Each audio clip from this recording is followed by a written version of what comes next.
Good evening, everyone, and welcome to this sort of special episode of Leonora and my reading series, I suppose. We're taking a break from Vampire Chronicles this week and perhaps next week as well. I thought I'd try something a little bit different, something that I particularly find very interesting. But we'll talk about that in a moment. First off, Leonora, how are you this evening? I am good. Thank you. How are you? It is good that you are good. Good. I'm doing much better than yesterday after all the stress and hecticness of yesterday. So hopefully that will continue onward into the future. And good evening to those of you who have decided to join us live for this little chit chat. Kiever Dam, Mike R., Tony Giff, Noah Asensio. Good evening. Hello. Hello. And so, again, just taking a little bit of a break from Vampire Chronicles, 2 whole novels within a couple of months, and I needed a breather. I don't know if I could take more Anne Rice right away. A palate cleanse. Sorry, what? A palate cleanse. A palate cleanse, yeah. So I kind of forced this little assignment on Leonora and collaterally to those of you who have been following in the Discord server. This story, with link to which is in the description below. It's only a page and a half long, so if you want to read it live while we're here getting ready to talk about it, you can probably finish it up fairly quickly. But I encountered this story in a collection of short stories in a book that I had to buy for a class in college. And when I read it, well, I don't want to go too deeply into my thinking about it real quick. I'll save the details for after I've had a chance to hear what Leonora has to say. But I will just say that it has always stuck with me, and it really hit me in a particular direction at that time in my life. But I'll get into more of that in a moment. Before that, though, thank you, Alan Thyler, so much for the #1 Dogcat Fox. Oh, Dogcat Fox. Wowee! Wow! It's a drunk old Dogcat Fox. Thank you so much, Alan. Appreciate it. Hope you're having a good evening and enjoy the show. So, Leonora,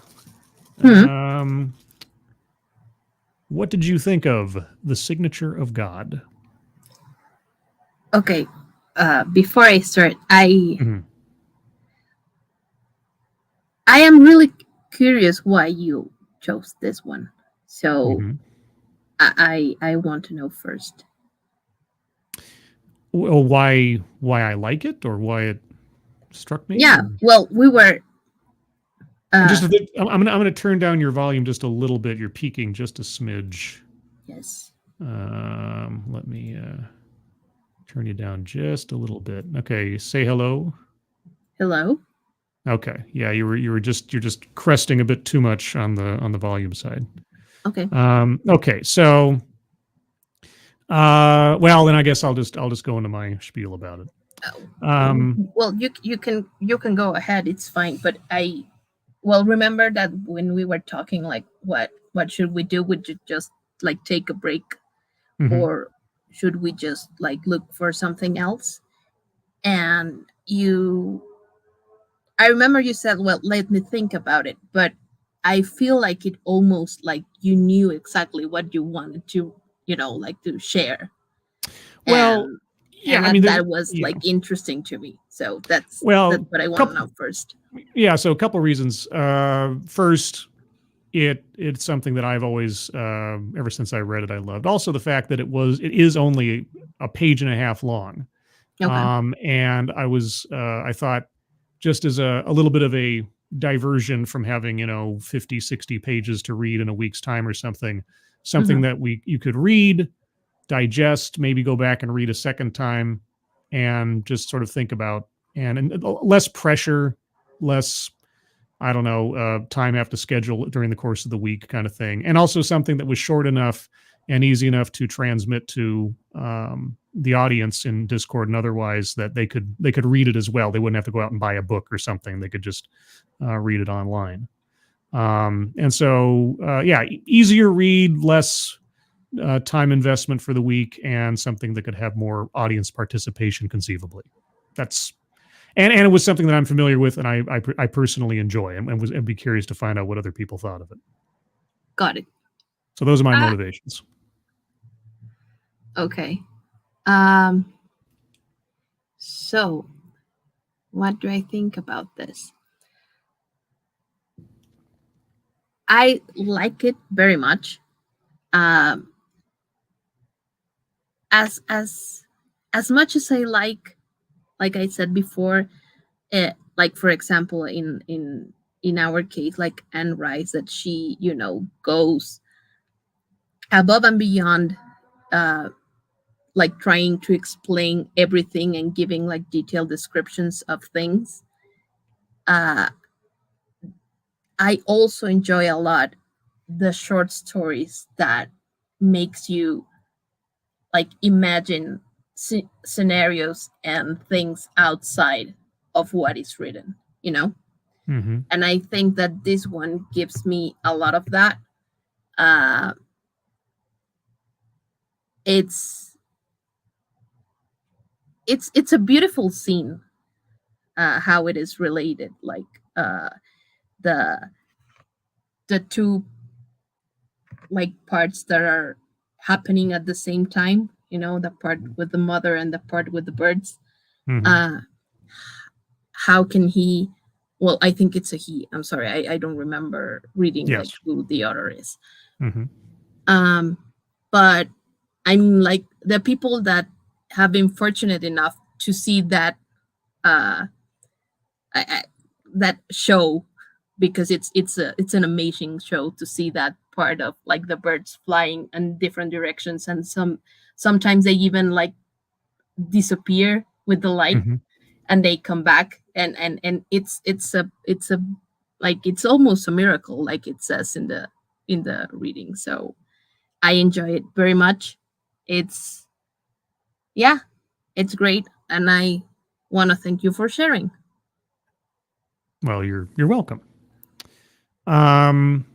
So this story, when I was reading it in college, the first thing that I love about it is stylistically just how minimalist it is, and you Mm-hmm.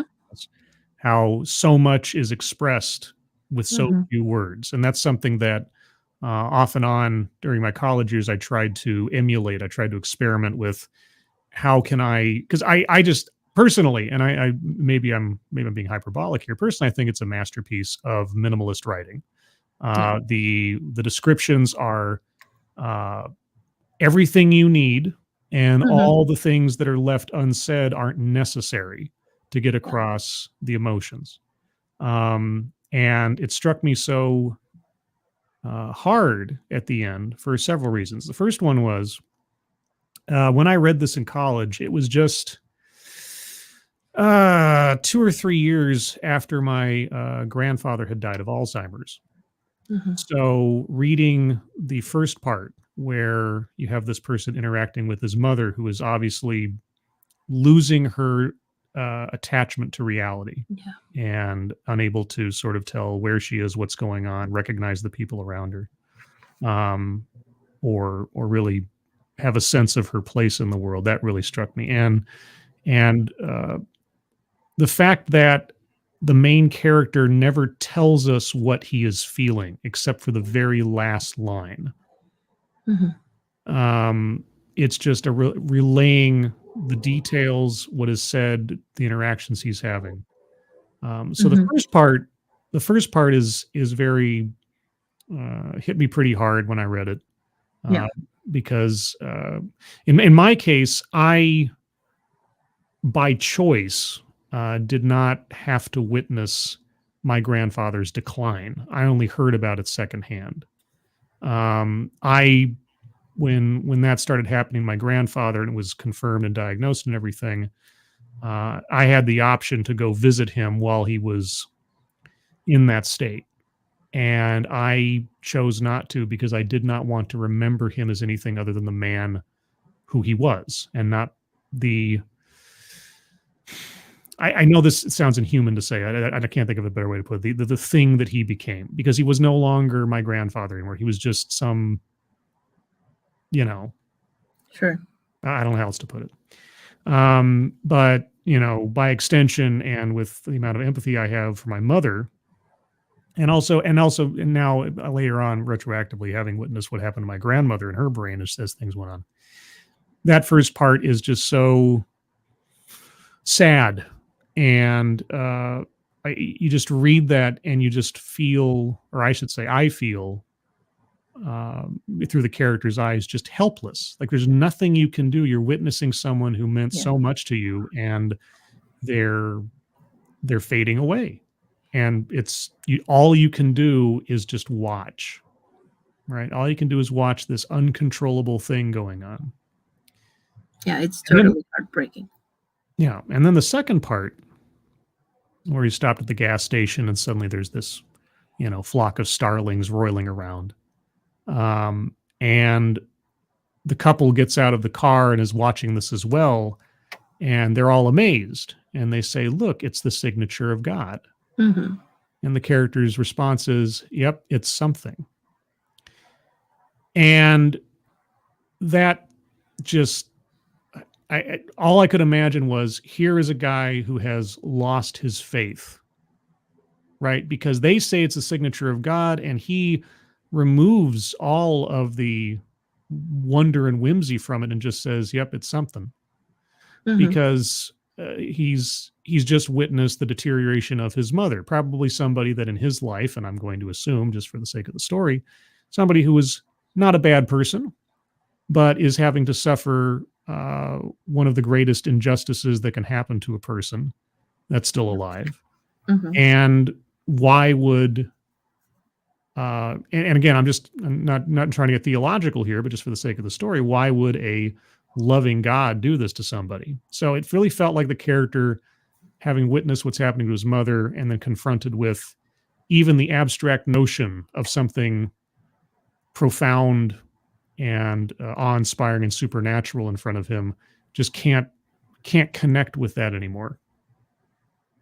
And to see that, to really feel that effect, both in what he's witnessing in his mother, and then how the starling cloud is interpreted by some passerbys and his reaction. And then, of course, the last line about a son missing his mother.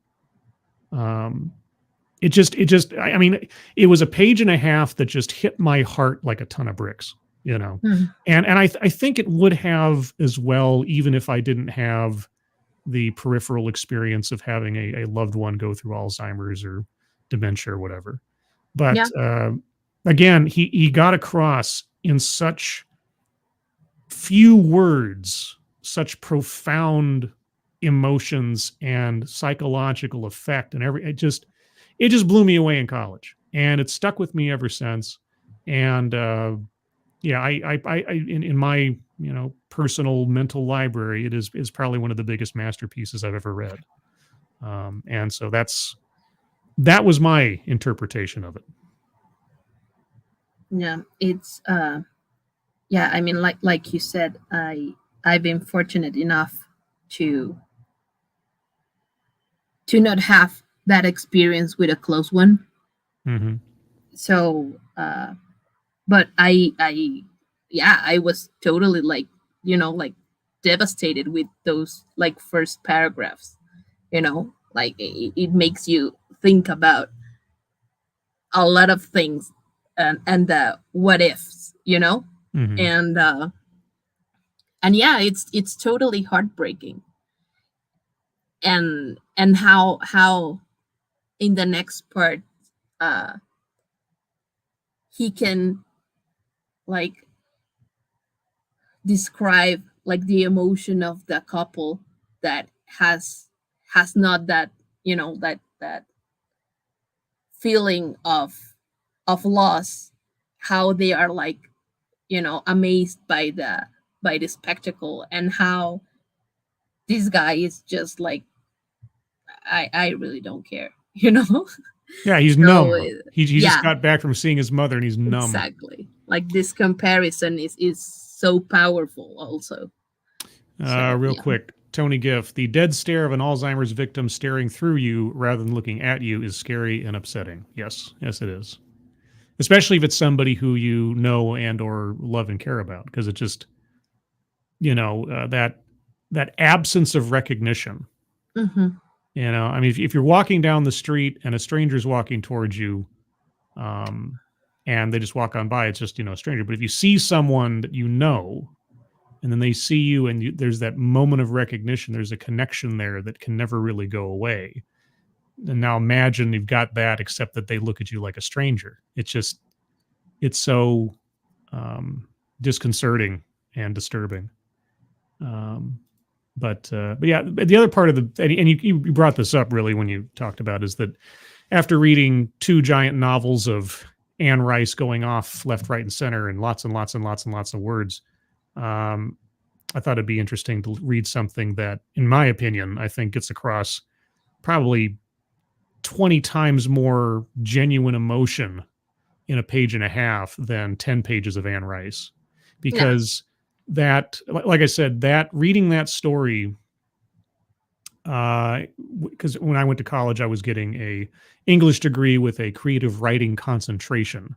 So it's kind of like a slightly different path of an English degree.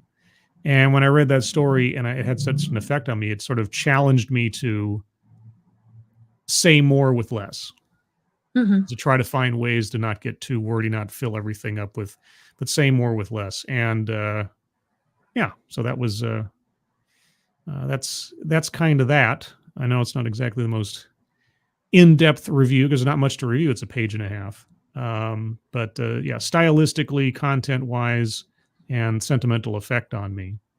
And yeah, like I say, it also I think it marks as a challenge for anybody reading it who wants to be a writer, or thinking about it, or reads other works. Is like, do you need 3 pages of text to get across an emotion? No. Effectively, yeah. And I'm not saying that even tell a story. No, even tell exactly. I mean, like a whole.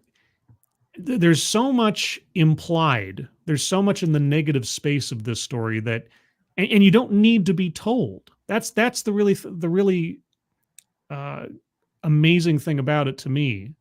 And I know that there's lots and lots of stories out there and short stories that probably do the same thing. But like I say, this is just the significant one to me, is that you get all the information you need without having it beaten over your head. And you're not weighed down in adjectives and details and minutia or anything, and you can just visualize it, and the author doesn't need to tell you everything, because he gives you the structure, everything you need to know, and you just as a human being can fill in the rest. So what the gas station looks like, or the smells in the air, or whatever, it doesn't matter. And there's so much subtext going on in just those couple of pages that I was always very impressed with it, and I took it as kind of, like I said, a personal challenge to try to find ways to write better as I was able to. So yeah, and it's well, to be fair, like, Anne Rice is just for entertaining purposes, right? Like it's not meant like to leave you with anything. Well, I mean, unless you're really into homoeroticism, I suppose. Yeah. Then it could be one-handed reading. It could leave you with something. Something momentarily, at least. Yeah, but and I mean, this is totally more profound, and the purpose of it is, to leave you with something. Yeah. And I really find very exciting when I read things that stays with you, like like through time. Talking about short stories, there was a writer from Guatemala, Augusto Monterroso, and I remember this from high school. That wrote one of the I don't know if it's the shortest short story or is one of the shortest, but it's called The Dinosaur, and goes like this: when it woke up, the dinosaur was still there. That's it. Oh, okay. Yeah, there's actually yeah, so the implication being this is after the meteor fell and he was still alive. He's like the last dinosaur or something. That's what I Yeah. thought. So There's a I guess depending on word count, the shortest story I've ever had put in front of me that made sense was it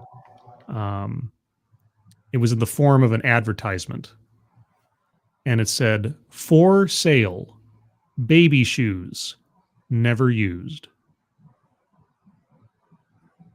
great. And it's just like, oh, that's such a down. Like, oh man, you just again, your imagination just fills in the blanks with what's that saying, right? Yeah, totally. So yeah, a dinosaur woke up. Yeah.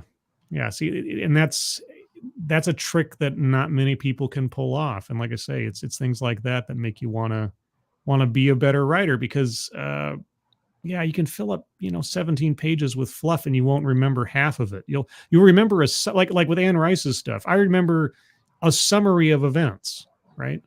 Yeah. With what we read for this stream, everything is there's nothing to forget because it's all right there. It's just there's no fluff, there's no fat, there's no filler. The dinosaur story, yeah, that gives you a whole sense of place and event without needing to say much else. Same thing with the ad deal. It's just like, and it's a complete story. It gives you a beginning, a middle, and an end. Something started, something happened, and here's where we are. It's great. I love stuff like that. Yeah. And also, well, like in your case, English major, like you said, it makes you try to become a better writer. But in my case, that I don't write, it makes you want to become a better reader, Yeah. like to really go out and find this like hidden gems, and not just stay on the bestsellers and like the thriller things that everybody reads or everybody talks about. Well, the other thing, at least, and I'm maybe slightly repeating myself, but the other thing about reading that in college was all of my education and creative writing to that point really talked about all the style and the structure, and you got to do this, you got to do that, and everything else. And yeah, reading that kind of put the lie to me to the idea that everything has to be that complicated. Yeah, that you can find ways to say more with less without having to get all adjective heavy, or like I've told this story before where like we had to read Moby Dick in a literature analysis class. Yes. And the teacher was like, "So what does the bowl of soup mean?" And like, I don't give a what. No, that's what the bowl of, not everything in this thing is symbolic. It could just be a bowl of soup. Sometimes a cigar is just a cigar. Like, what? Yeah. If we're going to analyze every single detail in this as though it had some deeper meaning, we're going to be here all day, because it's Moby Dick. It's a zillion pages long. Come on. Some things deserve analysis and some things don't. And so after going through an experience like that and then reading this, I'm just like, yeah, no, this one, I mean, it kind of lays out and leaves enough for interpretation from the reader, but he kind of says it right there. It's like he just saw something that breaks his heart, and then he can't understand why someone would be put through this if there's a higher power. I mean, I sum it up in about 2 seconds, but there's so much more going on there just on an emotional level. Yeah. But anyway, on the off chance that anybody in the audience either read the story ahead of this or read it during the course of the stream here, because like I say, it's only a page and a half long. If you have anything you'd like to add, by all means. And Simon Willikins, apparently, my psychic powers are still working correctly. I was just thinking about that. Sometimes a cigar is just a cigar line. Well, there you go. I'm psychic. You see? That TEDx broke me. That broke the barrier in my mind, and I now have perpetual psychic powers. Let's see. Was there anything else I wanted to say about it? Yeah, and of course the other thing too, just not to get too downbeat, but I also um, think about the fact, or not the fact, but the likelihood, let's say, that given the way that Alzheimer's works in families, I'm likely to have some issues when I get older. Not that I'm not already old, but older. And that's something that I don't think about every day or worry about necessarily, but it's always kind of, no pun intended, in the back of my mind.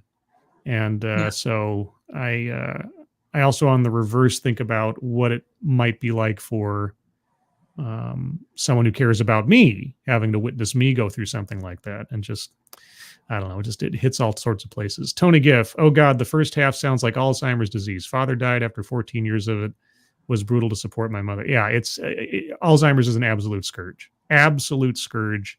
And I won't get too deep into it, but the research that went on for years and years and years with a supposed pathway to a treatment that turned out to be faked data and everything else. I did a stream on it at the time when it all came out. It absolutely infuriated me. Absolutely infuriated me that someone faked results and they spent 20 years chasing down what is probably a nothing. And all that money and all that time wasted on something that when they could have been going down some more productive lines. But every time there's a story out, and happens every, maybe once a year or something, where they say, oh, breakthrough in this, or possible treatment for Alzheimer's in rats, and waiting for human trials. And been waiting for human trials on these things for like 15 years now. And so far, nothing that I know of. But anyway. Yeah, so I don't know if anybody in the chat had an opportunity to read it or has anything to say about it, but there you go. I'll give it a couple minutes there. Yeah, like I say, page and a half story. Wasn't expecting a really long analysis of it, but just wanted to do something a little bit different for this week. And like I say, also contrast with the wordiness of Anne Rice, and like Leonora said, to give a little bit of a mental palate cleanser after 2 some odd months of vampire dramatics. And whining. And all the whining. Oh God. Oh, Armand.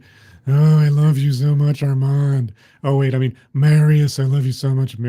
I mean, Akasha, I love you, Akasha. Like, I mean, that guy has got hard on ADHD. He really does.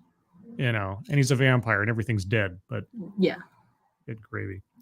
Anyway, there's that. Anything else you'd like to mention or plug, or suggestions for next week? We don't necessarily have to.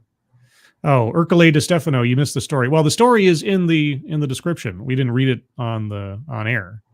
I suppose I could have. I don't know if I would have done it justice. But it's a page and a half long. It's just in the description there if you want to have a read at it. But yeah, anything you'd like to mention otherwise, or think about for next week? You're out of town next week, right? No. Oh, it's the week after? Yes. Okay. All right. Yeah. Okay. I won't go into any more details than that, but yeah, did you want to talk about any possibilities for next week, or we can do that off the air? We can do that off the air. I have a couple of ideas. Okay. Next week will be up to you then, because I took over this week. Okay. But well, just a heads up. It's more than a page and a half, but it's not like 40 pages, So I hope. Okay. We will discuss it later. Okay. We'll discuss it later. Couple of programming notes. So I'm on my backup machine computer. Fortunately, it seems as though I've got everything set up to where I'm functional, at least for shows and broadcasts and things. So thankfully for that. I currently don't have my video editing software reestablished. I'll be working on that this week if I can get in contact with the manufacturer to let me download the stuff again. So hopefully I get that done before Thursday. Otherwise, I'm going to have to take my chances with the sound quality of whatever TEDx I come up with, because usually I'm boosting the sound on those. Other programming notes: just after this stream at 6 p.m. Pacific, 9 p.m. Eastern, I'll be over on the Midnight's Edge After Dark channel, where apparently the Tom Connors has settled on a name for this series we're now starting, where we do a weekly top 5 or top 10 list. Yay. And he's named it and just think about it in your mind for a second, the $ hit list. Think of a $ next to the word hit as all one word, the $ hit list.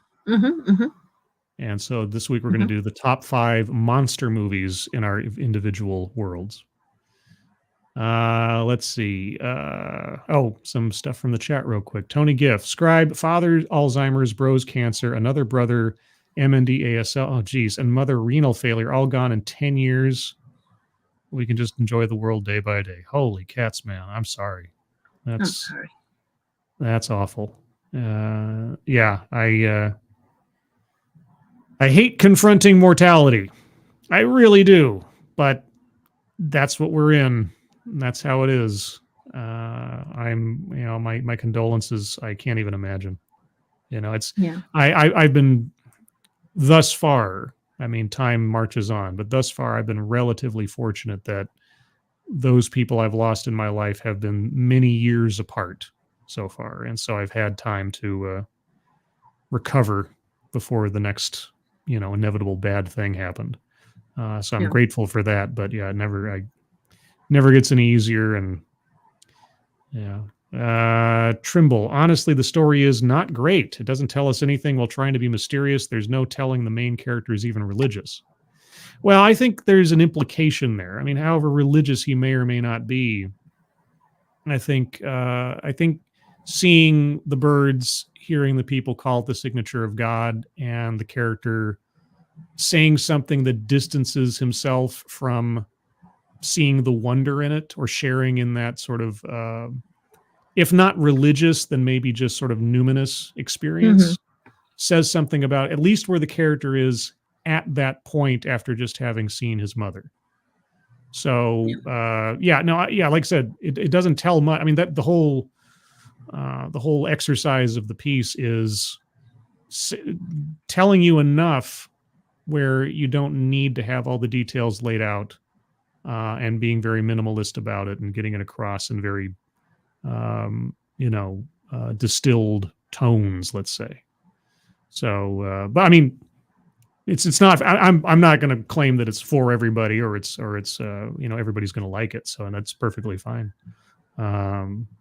I disagree, but it's civil disagreement. I absolutely get hating to confront mortality. I'm not half as good at it as I wish I was. I don't know who's good at facing mortality. I suppose if you're completely at peace with yourself, life, and everything else, then maybe you're better off than a lot of people. But especially having to confront mortality in your loved ones. Yeah, I think it's probably easier to come to terms with it internally for yourself. But when it comes to somebody outside of yourself, like a child or a parent or another loved one or even a pet, I don't know. There's ever a really easy way to handle it, I guess. But I mean, everybody's different.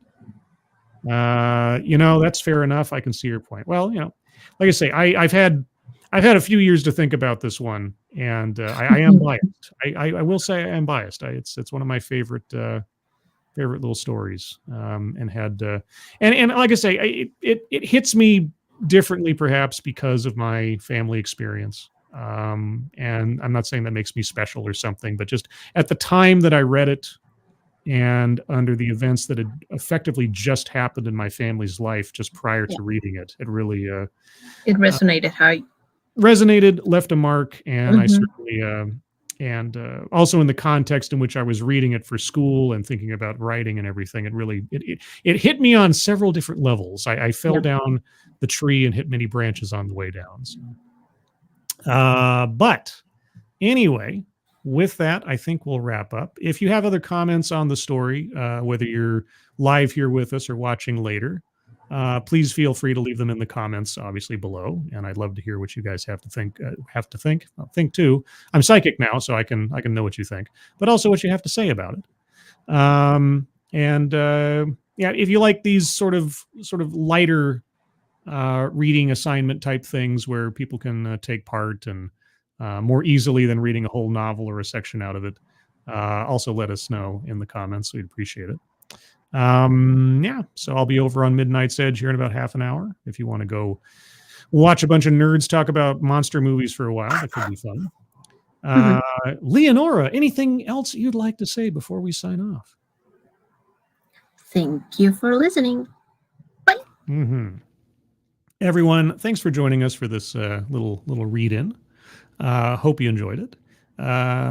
Hope you all have a good rest of your Sunday. And of course, I forgot, I should have said earlier, but I get so wound up. At the top of the chat box, if you take a look, there's some fundraisers up there for some friends of ours. Morbid Curiosity, a true crime content creator. Maddie, who is also another YouTuber, and Angry Illinoisian, a longtime viewer of the show, either for medical reasons in the case of Morbid, or Johnny, as his real name is, and Maddie, or for, I guess they're all medical reasons, yes, because Johnny came down with pneumonia and had no health insurance. Maddie just got diagnosed with cancer, and Angry Illinoisian had injury on workers' comp. Either way, if you can take a look at those, if you can donate, it's appreciated. If you can't, if you can share those out on social media, that would also be very much appreciated as well. So with that, everyone, thank you for joining us. Moderators, thank you for keeping an eye on things. Even though everyone here is so well behaved, you have very little to do. I just got another. Hold on. Come on, StreamYard. You can catch up. Trimble, thank you so much. That's very generous of you. Appreciate it. No message, but thank you. And I appreciate your input. I can tell you that if I had read at the time of my family's deaths, it would have had a profound impact. Yeah, I can't say what impact it would have on somebody just sort of blank, but certainly for me, under the circumstances, it left an impression. But before I leave, because I just remembered to do so, if you'd like to join the Discord, because I have a Discord now. I've had it for a while now, but I keep saying it like it's a new thing because it still is kind of a new thing to me. I'll put a link in the chat real quick. And all you have to do is click on that link and you'll find yourself on the Discord server on the channel called Say Hello. And in addition to saying hello, all you have to do is say the secret word to tell me and my moderators that you actually watch the show. And today's secret word is... Starling. Yes, Leonora picked the secret word, Starling. So just say, hello, Starling. If you say hello, darling, I might take it the wrong way, but either way, if I see that, I'll know that you watch the stream, and I will make you an official member of the Discord server where you can talk to people and commiserate on the streams and other things. And with all that, as a long goodbye, everyone, have a good rest of your Sunday. I hope you are all safe and well. If you are not well, please get well soon, and we will see you on the next one. Take care. Bye-bye.